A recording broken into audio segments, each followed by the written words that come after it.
நான் கட்டின பொண்டாட்டியும் தெய்வம் தானேன்னு கட்டின பொண்டாட்டிய தெய்வமா சொன்ன என் பாட்டம் பாரதி உனக்கு பாப்பான். அவன் சனாதனி. இந்த சனியை முடிச்ச ஈவரா என்ன சொல்லு தெரியுமா? நான் கட்டின பொண்டாட்டிய ஊருக்கு புதுசா வந்திருக்க வேசி தாசி அப்படின்னு இன்ட்ரோடியூஸ் பண்ணி வைக்கிறாருங்க. கட்டின பொண்டாட்டிய தெய்வம்னு சொன்னவங்க, ஊருக்கு புதுசா வந்திருக்கிற தாசின்னு சொன்னவங்க. அது மட்டும் இல்ல, நாகம்மை இறக்கும் போது ஒரு இரங்கல் கடிதம் வந்து வாசிக்கிறாரு, எழுதுறாரு. எழுதும் போது என்ன சொல்றாரு? நான் பெண் விடுதலையை பத்தி, பெண் சுதந்திரத்தை பத்தி பிரத்தையருக்கு நிறைய பேசியிருக்கேன். ஆனா நான் நாகம்மைக்கு நல்ல வாழ்க்கை துணையா இருக்கல. நாகம்மை இறந்துட்டா, நான் ஒரு அடிமையை இழந்ததாக நான் சொல்லட்டுமா அப்படின்னு சொல்றேன்.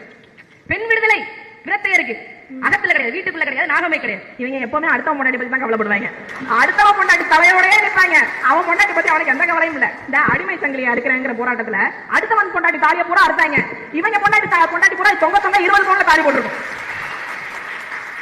அதான் சொல்றேன், அடுத்த பொண்டாட்டி தலைவர் கருப்பப்பையை அறுத்து எரி. கருப்பப்பை உனக்கு எதுக்கு? உங்க அம்மா ஈவேராவை பெத்த அம்மா அதை செஞ்சிருந்தாங்கன்னா இந்நேரம் ஈவேரா தலைவலி எனக்கு இருந்திருக்காங்க.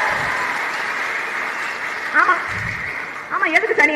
அந்த அம்மா அப்பதான் அறுத்து போட்டுருந்துச்சுன்னா இல்லங்க, ஈவேராவுடைய அடிவரடி கருணாநிதி அவருடைய துணைவியார் 10 பேருக்கு, மனைவியார் 10 பேருக்கு செய்ய சொல்லியிருந்தாருன்னா இந்நேரம் தாரின் தலைவலி எங்களுக்கு கிடையாதுங்க. உதயநிதி, இன்பநிதி, துன்பநிதி, துயரநிதி, இளவநிதி, எட்டு கர்மாதி நிதி, காடாத்து நிதி, எந்த கர்மத்தையும் பார்க்க வேண்டிய விதி எங்களுக்கு இல்ல. கற்பப்பை யாரு தெரியணுமா? அறிவில் சிறந்த கருத்து.